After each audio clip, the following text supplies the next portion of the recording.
Article 17, the Vacation Retirement Residential Park District, sections 115, 132 through 115, 140 in its entirety, and to insert Article 17 Master Plan Zone, sections 115, 132 through 115, 140 in its place. Submitted into the record, Mr. Chairman, we have a copy of the ordinance as it was introduced into Council earlier this year.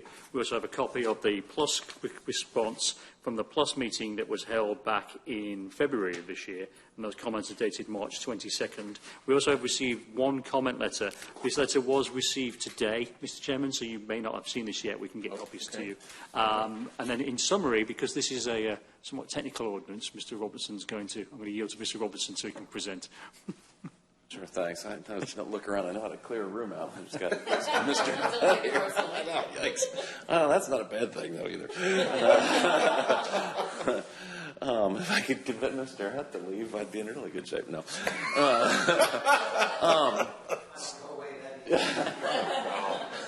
So this one, just for the benefit of everybody, this has been something that's been in the works for quite some time. It really goes back to our 2018 comprehensive plan, where we wanted to look at a way that's not currently in our code to let folks that have larger parcels that may be developed have more creativity and also give some flexibility not only to the developer but also the county, so we don't get the same looking subdivisions, for example, all the time. And we also wanted to create a way that we could create larger sort of mixed-use developments that incorporate commercial uses, institutional uses, mixed-use residential, as well as interconnectivity on a fairly large scale with greater density than you could get, currently under the base zone. Package it all into one zoning application, deal with it sort of at a high level when it goes through the public hearing process, and then let the Planning and Zoning Commission deal with sort of more the site plan review stage on the back end without public hearings, and then staff review for the more nitty-gritty details of it. You may have heard me tell you this before. We kind of looked around for a model to use because this is fairly complex, and actually the City of Dover has a master plan ordinance. And so we kind of took that, deconstructed that, and then reconstructed it so that it would hopefully work in Sussex County. I think I touched on a few of the items up here on the screen already. The third item, third bullet, it's not intended to replace RPCs, subdivisions, or more typical types of commercial development. That was one of the comments that we received in the correspondence today, that why don't we just, do away with this and keep the RPCs and maybe beef those up. My initial thought to that was, well, why shouldn't we create an additional tool in the toolbox for people to use? And the difference between this and an RPC, this is on a bigger scale, as it says in the other bullet. It's 200 acres or more. So, we're not talking about smaller projects. If you have a smaller project, you could still do an RPC or a subdivision or change zone or conditional use. It also does allow you to go to a larger density at a potentially 12 units an acre.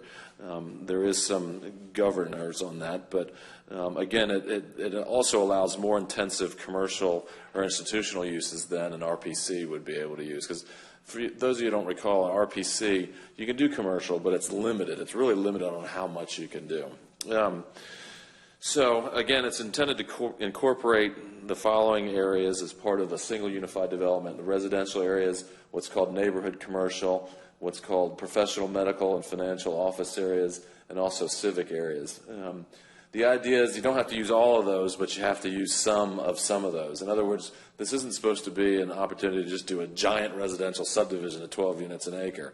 If you're going to give us residential, we need some commercial and either civic areas or professional office areas in there as well.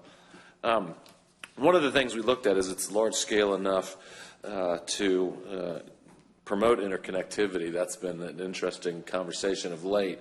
But this is big enough where if you think of it as being 200 acres between, say, two state-maintained roads, the idea would be that you would install a state-maintained road down the middle to provide interconnectivity between those roads, but also within that development. And then the roadways that sort of spur off from that would be private but dedicated to public use. I did want to touch upon that's not in the site plan, the requirements, just so you know what the threshold requirements are. 200 acres is the minimum. This is on page 7 of the ordinance, line 204. 20% of the land area must be designated to a non-residential use. The density can exceed 12 units an acre. The land area shall have access to an existing or planned arterial or collector road, and those are defined terms. The land area shall be served by existing or planned infrastructure such as sewer and water. The proposed MPZ must be generally consistent with the comprehensive plan. And then one thing we added, because we wanted to put this in here, at least for the conversation of it, is at least if you're going to do this, 20% of all the multifamily dwellings shall be set aside as Sussex County's rental unit dwellings. So that in return for the design flexibility that an applicant gets, the county is getting something in return, which would be more rental units under its affordable rental program. There's also open space requirements that are included in it as well. So there's definitions. It's not wide open. There's sort of guardrails that you have to stay within, and then you're given design flexibility. So the process is a 4-step process, and each level sort of defines what you need to do. The first one is, let me go back. The pre-application meeting, and that's what happens now, I think, with larger developments where the applicant and the engineering staff and maybe the attorney would meet with planning and zoning staff and our county engineer to go over the development, make sure there's not any pitfalls in it, and also suggest some design changes that may be appropriate from either an engineering standpoint or a land use standpoint. And that's when plus review happens as well. The next is the public hearing, just like we'd have now on a rezoning before planning and zoning and county council. And on this one, a little bit different from what you're used to seeing even on an RPC. There's not a super detailed site plan that's provided. Instead, there's a general overall master plan that's submitted, and that sort of just defines this is what we want this to look like.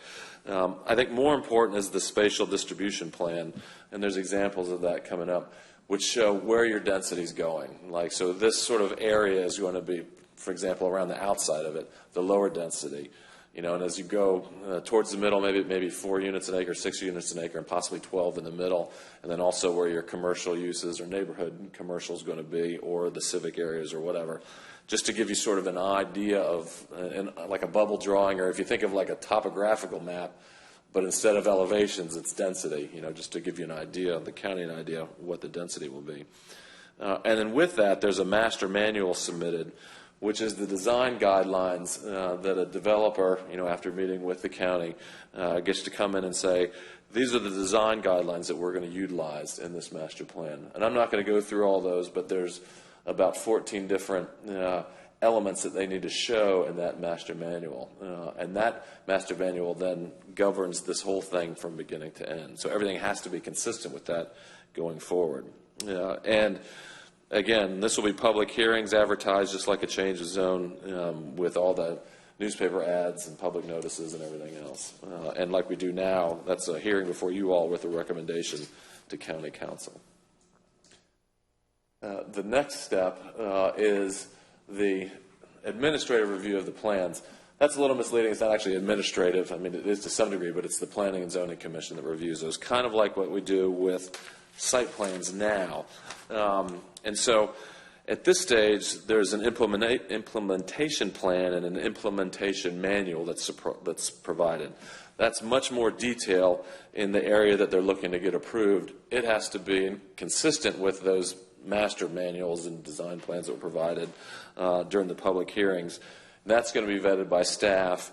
I should say at any point there's a material change, which is defined in here, that would kick it back to the public hearing process. So you can't get the public hearing and then on the back end change it up completely without going back through the public hearings. We want this to stay consistent, sort of general at the top, and then it gets more specific as it goes down. And this is where, it shows the type of housing, the location of the housing, the topography, the streets, roads, sidewalks, and landscaping, the types of thing that you would see on a site plan. Can I ask you? Sure. question, because I don't want to get too far away from this where we go back to it. In the previous slide where we had the manual and the spatial distribution plan and all those things, are the manual, is the contents of the manual something that is proffered by the applicant and approved by the staff, or is it negotiated with the staff, or is it something that is approved by this body? How does that stuff get to be? So it's something that's, I would say it's yes to all that. So the idea is that for example, that master manual, that's going to be something that the developer, the applicant, is going to initially prepare, probably in draft form. And it's designed to be narrative and graphic form. It's almost like a zoning code that governs this project, if you kind of think of it that way. This is what we're going to do. These are the rules we're going to follow going forward in this project. So there's going to be conversation, and I don't know if negotiation is the right word, maybe, at the initial level, the pre-application meeting. Then they're going to present it to you, and if there's anything that you don't like or county council doesn't like, you have the opportunity to change that, because this is the kind of thing like an RPC that you can put conditions on, so you can deny it outright if you didn't like it. So there's like a public hearing at that level? Okay, Yeah. okay, Yeah. okay. That's what I was getting at. Okay, so there's a public hearing at that level, and then after that, when this starts happening. Yeah, after all of that happens. Okay. So if you think about it, if you kind of try to piginhole on what we do now, if you think of the master manual and the general overall master plan as like a zoning code for this project, right? That's approved at the public hearing stage. And then when it comes back for the plan reviews, administrative plan reviews, you're looking to see if those plans and the implementation of that complies with that zoning code that you've established at the public hearing, if that sort of makes sense. Okay, so if the master plan goes to a public hearing at that previous stage and it is approved, then what will the process be for approving these items? Will they be like a site plan approval is like now? site plan approval. That's okay, right. so there's one public hearing that for the entire master plan notion, concept, whatever.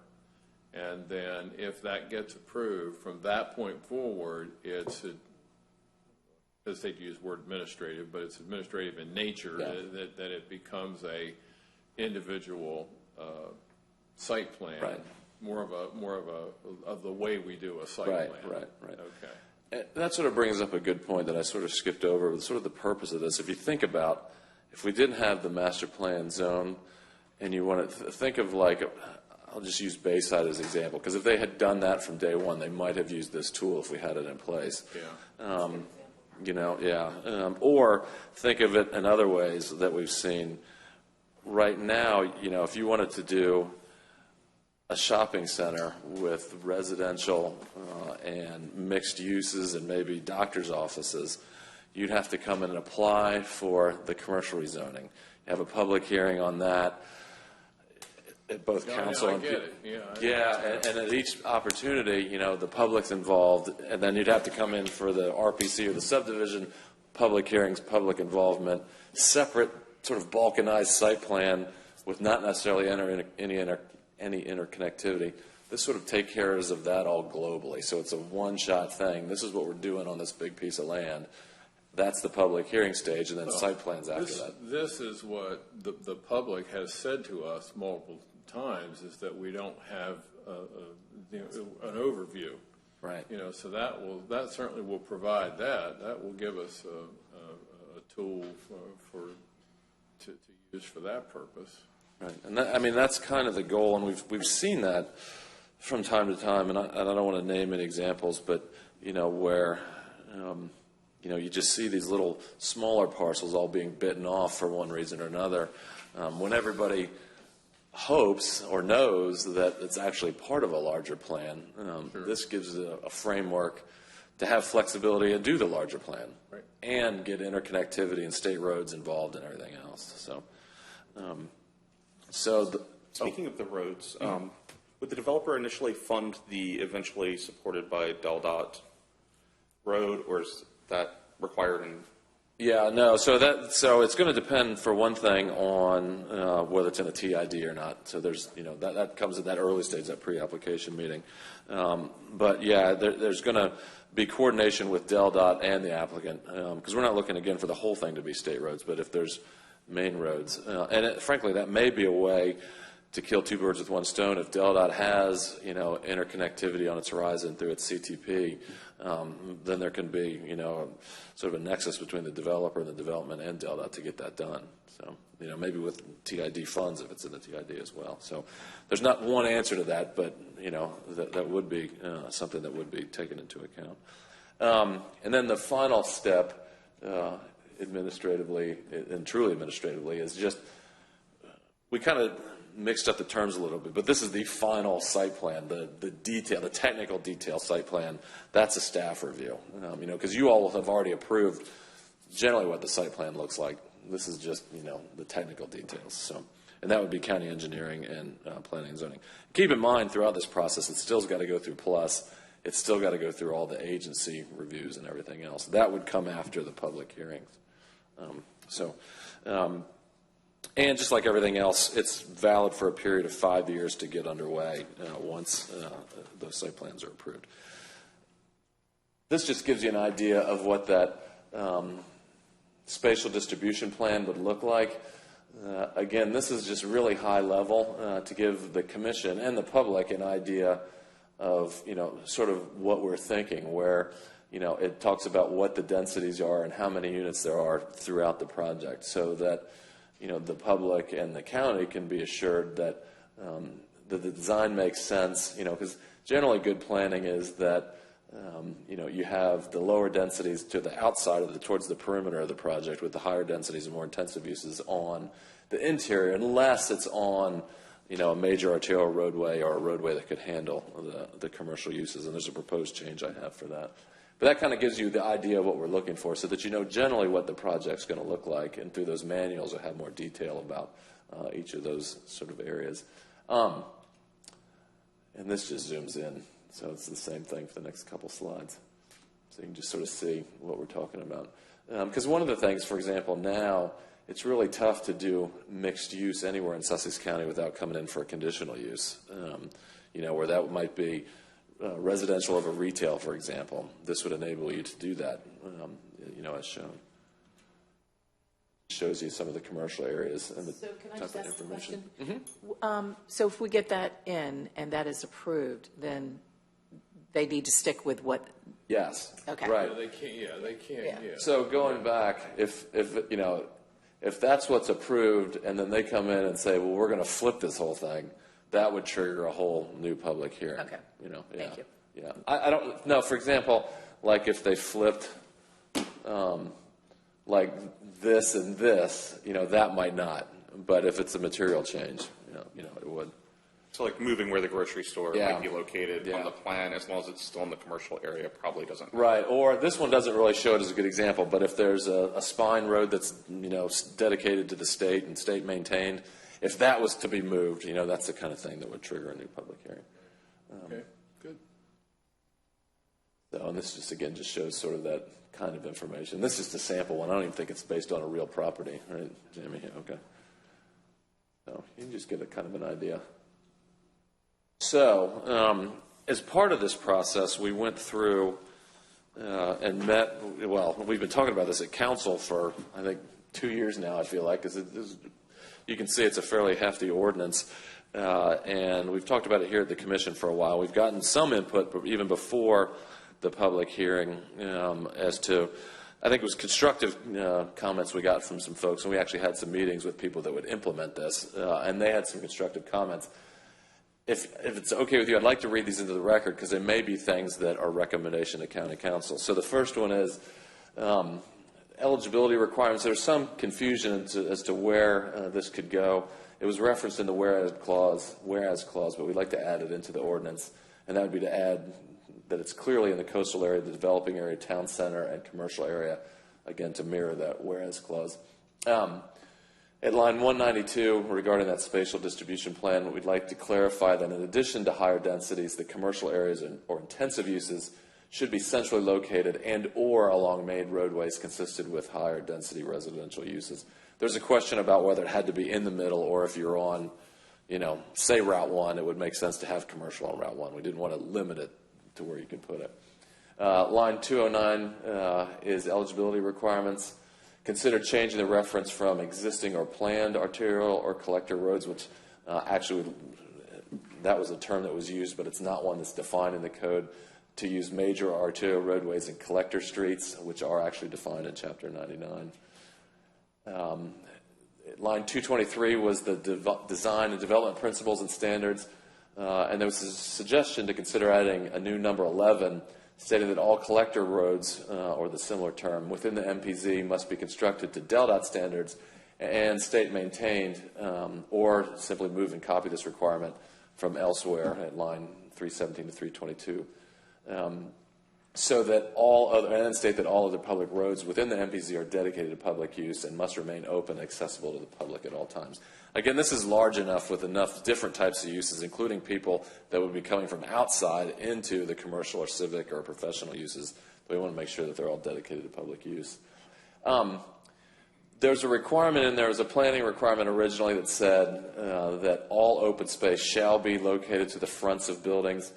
After meeting with different people and talking over with staff, we said, well, that should be a goal, not a requirement, so we changed that one from shall to should. Service alleys, line 279 to 283. After some talk, there was deleting the reference to those service alleys, the requirement for those, or to require it only in the case of neighborhood commercial areas, professional office, medical, or financial areas, or the civic areas. In other words, don't force people to have the service alleys around residential. You could use them if you wanted to. The thought was, if you had service alleys, then the trash and everything else would be in the back. But in talking with different folks that have to design this, that would be a good opportunity, but it would be tough if it's a requirement, given the geometry of things, et cetera. Line 304, and this actually repeats throughout 352 and 386, considering allowing these areas to have frontage on existing DelDOT rights-of-way instead of just an internal main street. This is the one, like if you're on Route 1, you ought to be able to do these more intensive uses on Route 1 and not just the internal street. Line 304 and then also 358 and 392. This is one, it had to do with the parking design, and there's a suggestion in there that it be more flexible and that it be designed so that off-street parking is screened from rights-of-ways and non-commercial uses so that the buildings and landscape areas are more visible than large off-street parking lots. There was previously a requirement that they just not be visible at all or not located in the fronts of buildings. And again, for geometrical reasons and other planning reasons, that may not always be the best, but try to design them so they're at least screened. Again, this is another one, line 317, in terms of changing shall to should about the location of commercial areas and how they're oriented to main streets. And then line 330, 364, and 398. This was kind of like the alleys. Consider deleting this item that service drives shall be designed and used for loading and trash collection, or change it to something like whenever possible, service drives shall be designated or designed and utilized for loading and trash collection. Don't worry, there's only a few more of these. Line 336 to 339, there was a prohibition against drive-through uses in the neighborhood commercial area. That started in there, and I will tell you the reason it started is because we wanted these locations to be more walkable. You know, we wanted to get people to park their cars and try to walk around. I think that still should be a goal, but we also heard that, you know, that gets a little more dicey when you think about it in terms of pharmacies. You know, if there's going to be a pharmacy that's a neighborhood pharmacy, they always want drive-throughs, or banks, not to mention Starbucks. So, but anyway, that was one that it wasn't one that we're going to fall on our sword on, you know, but there was good reasons for taking that out also.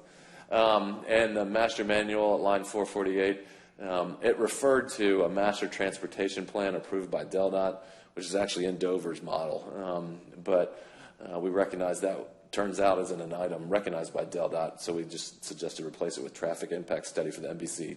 The MPZ is approved by DelDOT. Line 466 to 471, again, there was a requirement in the master manual that there be reference to architectural details. Again, that was in the initial draft for discussion purposes. There was conversation about taking that out. For one thing, Sussex County doesn't really dictate architectural styles. The other thing is this is a large enough project that would last over such a long period of time that architectural tastes and styles might change from the time it comes to a public hearing to the time it's built. So that's one to delete. Same thing with line 489 to 491. There was, and this was a Dover one, but design of lighting fixtures and globes, street lighting, that sort of thing, and signage and stuff. That's something that is not so specific that we need to consider at a county level. And then the last item, you'll be glad to hear, is that we just add confirmation that any MPZ will be subject to the resource buffer requirements. We had started drafting this prior to the resource buffer stuff being drafted, and it sort of went in parallel for a while, so we just want to make sure it's clear that that's in there. And that's really the extent of the presentation. I know you've got a fairly lengthy ordinance that you might review. Just to give you an idea, this was one that was done. This is Eden Hill up in Dover, and they call it their traditional neighborhood design residential district, but it includes a large professional office building, a commercial district for medical and retail sections, and also residential. It had the general overall master plan and their what they called a pattern book, and it went through, and the economy hit it a little bit, but this gives you an idea of what their manual looked like. So it sort of spells out how they're going to do it, what they're going to do, what the buildings are going to look like. But it is moving along quite well. This is sort of just an overhead view. You can see that there's that doctor's office in here. There's internal streets that connect with traffic circles to two roads. There's residential over here. All of this ultimately is going to be developed. And I think this is actually a little bit outdated at this stage. This further down.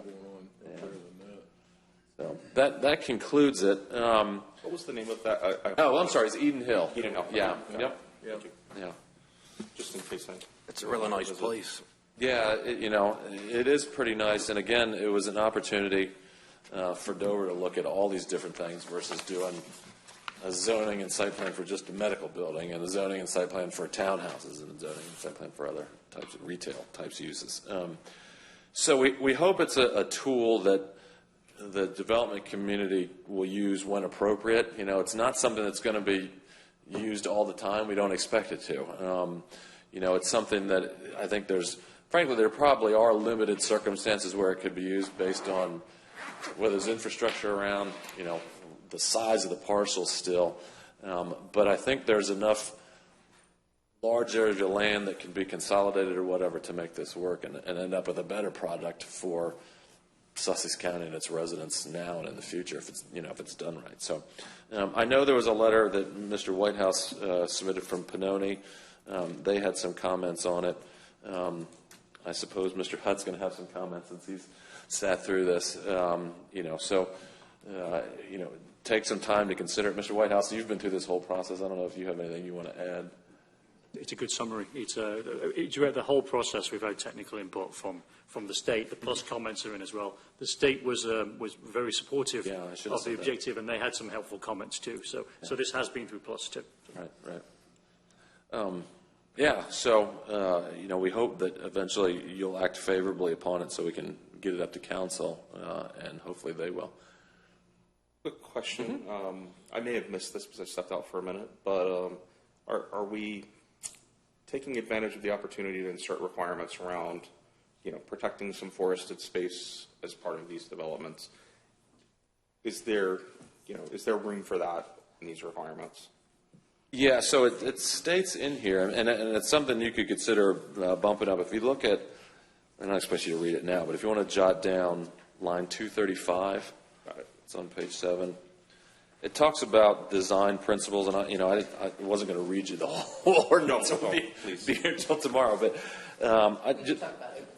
Yeah, it talks about the design for the entire zone. I'm going to read this part because I think it answers Scott's question. The design for the entire zone shall follow an environmentally sustainable approach to the development. To accomplish this, the design shall take advantage of natural drainage patterns on the site and minimize unnecessary earth-moving, erosion, tree clearance, and other disruption of the natural environment. Existing vegetation and habitat shall be preserved wherever possible. Wherever extensive natural tree cover and vegetation do not exist or cannot be preserved on the site, landscaping shall be undertaken in order to enhance the appearance of the development, et cetera. So a couple thoughts on that, it occurs to me. One is that's the directives of this. The second thing is you all have the opportunity to put conditions on it or require changes to the site plan. The third thing is that because this goes up to 12 units an acre, there's some give and take on that. So if you have a subdivision and you have 2 units an acre and that's what you're locked into, it becomes much more difficult without incentives to do tree preservation if you have a wooded lot. Here, if there's existing areas that are treed, you can work around those and still get a fairly high density, elsewhere on the project, or more intensive uses, through commercial or whatever you want to do. So I kind of think this actually fosters that more than any other, maybe an RPC, but I think this fosters that more than any other tool we have right now. The other thing with the RPCs is, again, for your benefit on the whole commission, with that, you're still stuck with the base zoning. You get design flexibility, but if it's MR, you're still stuck with 4 units an acre. I shouldn't say stuck. You're limited to 4 units an acre, Here, you get up to 12, but you've got to design it to take that into account. We're not expecting it to be 12 units an acre across 200 acres, but and that's what the design principles in here are intended to limit. But we're also, you're not beholden to the 4 units an acre that you would be in an RPC that's an MRRPC. That was a long answer to your short question. Thank you, Mr. Roberts. Yeah. Covered it very well. Okay, anything else for Vince?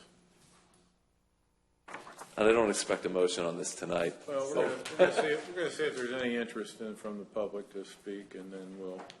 And I would say, too, I know Mr. Hutt's going to speak, it might be one of those circumstances where, this is a 17-page, 592-line ordinance. It might be something, I don't know, Mr. Whitehouse, when's it on for county council?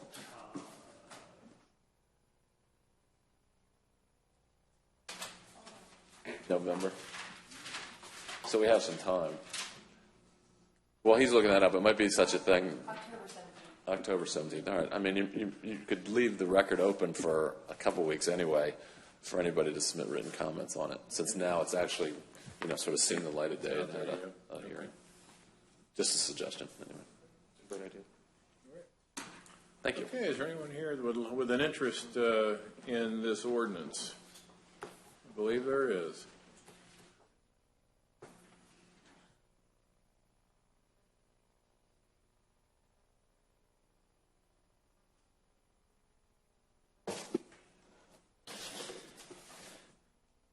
Good afternoon. For the record, my name is David Hutt, attorney with Morris James.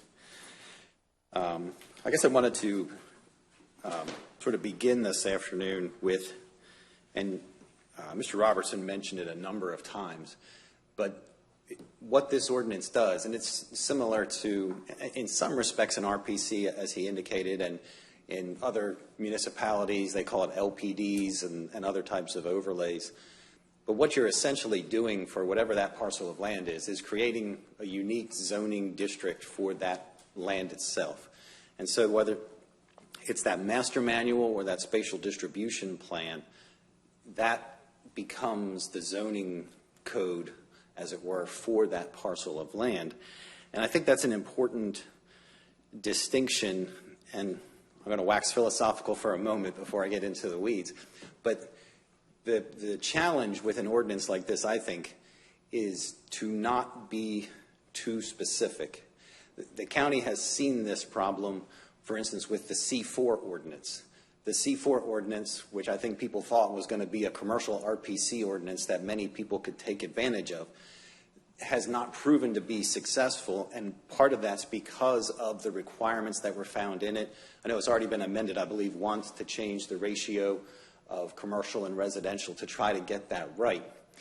And I say that at the outset to say that, and it was good to see, and I was writing furiously as the slides were going across the screen, all the amendments, because the use of the word shall in here was very discouraging to see, because you want to allow, and I'm not a land use designer, as you know, and I'm not an engineer, but you want to allow those individuals a great deal of flexibility to create something that has a there. You want to allow people to, for instance, one of the things that concerns me is the areas that you have to have, whether it's the neighborhood commercial area, the professional office, medical and financial area, or the civic area. Certainly those are all things you don't want just a large residential community, as Mr. Robertson pointed out. But there's a range there. You can't be below 20% and you can't be above 50%. And in certain circumstances, it might be, I could foresee certain circumstances along certain major arterials where it might be appropriate to have a greater degree of that commercial civic mix versus the residential mix. And so to pigeonhole it between 20 and 50 seems to me that you're starting to, and I know that Mr. Robertson referred to it as guardrails, and certainly you don't want it to be the pirate code, which is, guidelines according to the Pirates of the Caribbean movie. So it has to be more than that, but it could be too much. And my concern is that this is too much and is a tool that won't be able to use. And every person in here, including the two newest members, has heard me refer to the tools in the toolbox. And certainly I'd love to have another tool to have clients be able to use. And that's where my comments were focused on. Again, it was great to see a number of times where the word shall was removed. But I question whether that range of 20 to 50% is the right range. And I would suggest, and I can't tell you that I've done some research or study or can cite to some paper that says that this would be the right ratio. You have to have some of all of those things, and you want to have a minimum so nobody goes, there's not a token commercial store on the corner of somewhere and nothing else. But maybe just a minimum, and that you have to have a minimum of, say, 25% residential or 20% of all these other items, so that it allows that great deal of flexibility across all the various uses. Another example of this is, if I read it correctly, it looks like the civic area has a maximum of 10%, I believe, in this ordinance. And frankly, if somebody wanted to build something centered around a large civic area, I would think the county would welcome that. Because, think of something like, and this goes back to Mr. Robertson's point about baseline, but think of the Freeman stage or something like that. If somebody wanted to have a complex like that, you wouldn't want them to not qualify for this because of that 10% limitation. And that's just, again, there are very limited opportunities in the Sussex County zoning code for a mixture of uses, of residential and commercial uses. And in fact, under the current zoning code, it's pretty much C4 unless you're going to do a conditional use process. And so that's sort of one of the overarching concerns that exists. Specifically, when I go into a couple specific comments, line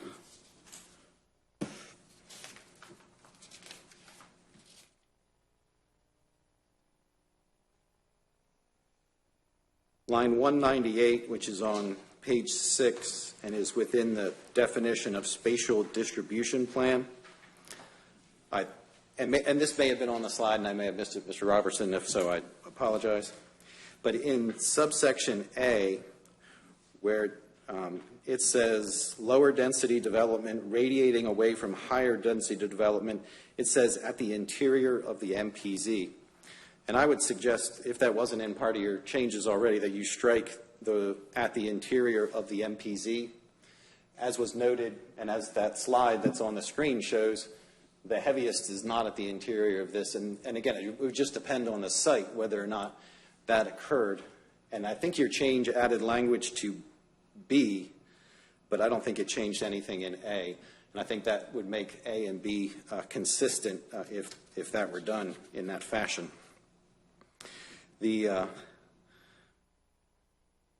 Mr. Robertson mentioned adding a provision in the eligibility requirements that it has to be in one of the 4 growth areas that he identified. I would argue that it should be expanded, as there are areas in Sussex County that are situated along major arterials that have water and sewer available, which may not be presently included in a growth area. And the what I would suggest, rather than, I think what both the Office of State Planning Coordination, I think the Pannoni letter commented on this, is that perhaps the whereas clause at the beginning be modified in lines 19 through 22. And you can, I think the county could say it's certainly appropriate in those 4 growth areas, but that given if you have the right area of land with the right other circumstances, that it could be appropriate. And bear in mind that I think the protection that this body has and county council has is what's being proposed here is a change of zone. And so as you know, that's where you have the most discretion. This is not a subdivision, as Mr. Robertson alluded to, where in order for people to get to a certain density, they may have to take down trees to accomplish that. And this is a zoning classification, and if you don't like the master manual, you don't like the spatial distribution plan, you recommend to county council, no. And so I think that's the protection that this body has, and ultimately county council has, on the proper use of this ordinance. Just on that point, just for the benefit of the commission, we had talked about that, and the recommendations I had, those are sort of staff recommendations. What Mr. Hutt's talking about is more of a policy one, and that's one for you to consider. And I'll point out that I tend to agree with him. You know, again, these are supposed to be large in scope. You know, I mean, not 200 acres is a fairly good size, but anticipate they'd be even larger than that. So, you know, they may be large enough that they are self-contained. You know, where they would be on a scale that would create their own infrastructure, water and sewer, you know, with commercial or whatever, you know, so. And if you think of the western side of the county, you are going to see, you know, I'm thinking of large farms. You've got a 500 or 600 acre farm where someone might want to master plan something. It might not be in a town center, but it might be close enough that utilities would make sense because of its size, you know. Yeah. I mean, I can see instances where it could be useful in an AR1 zone, you know, for example, and I wouldn't want it to patently not be available, but perhaps, you know, it's going to be a harder row because of that, you know. In other words, the opportunity's there, at least, you know, to see if it works. Yeah. I tend on the western side to see that more useful, self-contained. I mean, we see it like Heritage Shores, self-contained golf course. They got their own shops. They've got everything. And that was built on, what, 400 acres, 500 acres? Yeah, and they were annexed into Bridgeville, so they became part of the town of Bridgeville, which I get is what the state is wanting folks to do. Right. They want them to be where the services are, and I understand that. The situation in western Sussex a lot of times is that's not where the land is. You know, the land is maybe a little bit more removed. But Heritage Shores, you know, that's actually probably a fairly good example of this. If you think of probably a little more commercial, but that would be one if it was in the county. That would have been a good candidate. Candidate for this. Yeah. I think you'd probably see them more self-sustaining if water and sewer wasn't such the key at that point. Mm-hmm. I mean, they did put their own towers up and everything else. Right. So, well, that's going to be water and sewer is going to be the thing. Yeah, it is. Forward. I mean, it just definitely. Is. It just is. Yeah. And that's going to become. I mean, that'll become a part and parcel of this type of ordinance too. I mean, how are you going to deal with that? And to your point, you know, if somebody has enough, if it's big enough, and they have to build their own plant, or they have to augment the county's plant or somebody else's plant, those are all things that can be done, you know. Yeah, and it may not be feasible, but it's one of those things where you wouldn't want to shut the door on it. Yeah, that's all I'm saying is that, we want there to be an opportunity, but. And I will tell you that the state, and I think Mr. Hutt alluded to this, they would not be in favor of it because they're based on their strategies for state spending level 4 stuff. But, to me, well, I probably shouldn't say too much more, but if it's large enough, it can sustain the improvements that the state's going to require. And that's it, exactly. We're not saying that it's going to go in an area and remain unimproved. Yeah. It's going, it all comes down to being able to afford to do the things that are necessary to make it acceptable. Mm-hmm. But I wouldn't want to just rule it out on a zoning basis, from in the beginning. I would like it to at least be subject to that study, Mr. Hutton, the example of you're talking about, the higher density commercial being on the perimeter potentially, that would facilitate things like, I'm just going to say the name of a retailer like Trader Joe's or Costco potentially being in one of these communities, serving that community, but also serving a broader public, and you would want that to be on a major route, not buried inside of a subdivision. Right. If I lived in that community, I wouldn't want everybody going to Costco driving by my house. Yeah, exactly. You want it to be on the perimeter. Sure. You want it to be on the perimeter. Yeah.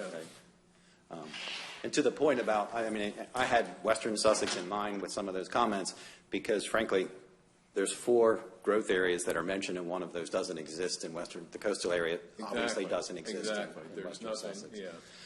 And so, again, to me, that just means that the recitals are changed as compared to adding a new eligibility requirement.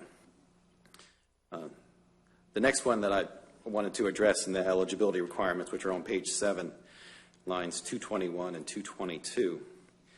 And this is an important topic, and by no means are any of my comments meant to deter or detract from the importance of this topic. But it says at least 20% of all multifamily dwellings shall be set aside as Sussex County Rental Program units governed by Chapter 72. I would say that this goes back to those ratios and requirements. And I know that the county has now seen an application, at least one, I think, under the new SCRP rental ordinance. I know there's one that exists, but I think you've seen one that just went through the site plan review process. But that ordinance has been out there for a very long time, and it does not have a track record that would indicate that this is something that's feasible. But I certainly recognize the importance of housing, and I would suggest that part of that zoning district say that rather than what's there at lines 221 and 222, that there has to be an affordable housing component. And whether that's money per unit that's sold, per square foot, there's a lot of ways to approach that problem that might not lock people into 20% of all multifamily dwellings being part of the Sussex County Rental Program. And I hope the revisions to the Sussex County Rental Program work. But if they don't, if it turns out that there's not more applications that come in on the Sussex County Rental Program, then nobody will be able to use this tool because they don't want to move forward in that direction. But again, I think there can be language that, and I don't,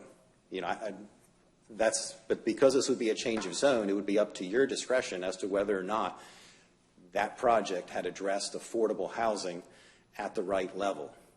And if you didn't think it did, you recommend no, and County Council rejects or denies the change of zone application. But again, to tie something to a program that I think everybody hopes with the changes is successful, but to date has had, I believe, limited success, is a tough thing to do for a new ordinance that's coming into enactment.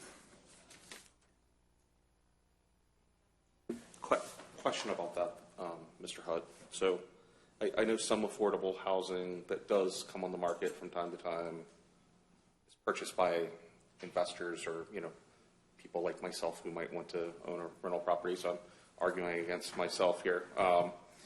Do you think that there's room in the case of modifying this so that some of the housing could be affordable housing to somehow limit the use of that housing for short-term rentals, for example. You think that would be an acceptable? I don't know that position? Historically, I don't think the county has gotten into length of term of leasing. Sure. So I think that would be a slippery Difficult slope. to enforce too. I agree. But I do think, again, it concerns me, again, almost any time I saw a specific number in here, it really made me do a double take. Is that a number that I think developers who are doing large-scale projects can work with? This one stood out to me as a number that, you know, the current Sussex County rental program, you know, it's just underway. It's fairly recently enacted, but can a developer say, well, I can do 20% of that rental program? Again, there might be other more creative ways, and if this is a code requirement, this is an base eligibility requirement, if you haven't met that 20% threshold, I believe Mr. Whitehouse and Mr. Robertson are going to show you the door when you try to apply. And generally, like ownership, even for lower income housing, is better, tends to be better for the communities that it's in. But interesting. And I certainly think with how this ordinance is laid out, and even on the screen there would probably be good opportunities for there are government credit sponsored programs that come in. I know of several in Sussex County, and they might like a 5-acre block because they know that there are a certain amount of credits and tax benefits and all that for that. And there's tax credit builders out there, and you know, a couple of those blocks could be oriented to them, but that wouldn't help meet this requirement of 20%. And that, again, that's the concern that exists for that. I think the only other, again, I'm going to have to go back and look at what Mr. Robertson's, all his changes that he had on the screen were. The only thing I wanted to... and I'll share the PowerPoint with you so you have it as well. The only other comment that I wanted to make was with respect to drive-throughs. On that example, I would almost guarantee somebody would want to drive through. And I know that's just an example on them, you know, but eliminating drive-throughs, you know, I understand walkability, and certainly that's why there's all those open spaces and green spaces. And I know that I think Mr. Robertson and Mr. Whitehouse have heard me or somebody else say this before, but a parent with a sick child goes to a pharmacy, they want to go to a drive-through. They don't want to go inside the store. Absolutely. I think everybody gets that. I think that's a change that definitely needs to be made. Yeah. But again, other than that, it's sort of I guess like I said at the beginning, it's almost a philosophical discussion about how specific do you get where you've narrowed the scope down too much that it's not a tool that would only ever work on one piece of property that somebody's going to have to try to uncover that actually meets all those eligibility requirements and all that. And so and I understand there's a fear of not regulating it enough, that, you know, it's going to be whatever. And I still think that's a lesser fear because it's a change of zone process, and it affords you all the greatest amount of flexibility. And it's actually the one change of zone, I guess an RPC could be similar, but it's a change of zone where you all get to put conditions on it. That's something you don't typically get to do. Right. Typically, a change of zone is up or down. Somebody comes in and says, I want my AR1 to be MR. You say yes or no. And this is, well, your master manual says this, but we're going to make it so it's this. And so it's a change of zone that has that can have conditions sort of built in. And again, please do not take any of my comments as being against this. The more tools, the better. But I just am hopeful that the tool can be as useful as possible for all parts of Sussex County. And I would just add, Mr. Hutt brings up a good point with his conclusion, too. It's really an opportunity for the commission to get engaged in that process, too, because, you know, you all can be proactive in the conversation with, you know, how this thing's going to look at the end, you know, through conditions of approval or changes to the spatial distribution plan or changes to that master manual. So, you know, I'm just thinking about how much Miss Zoe Stevenson would have enjoyed that process. She left too soon. I will try to make her proud. I don't know. That's the best I can do. All right. That's all I had, Mr. All right. Whaley. Thank you, Mr. Hutt. I'll email you the PowerPoint, so you have it. It doesn't appear that there's anyone else who wants to speak, so Commissioners, if you have any further points you'd like to discuss now, that's fine, or we can, Mr. Robertson did mention that we might wish to leave the record open for a little bit in case the public wants to chime in as a result of what was said here today. We need a motion for that? We do.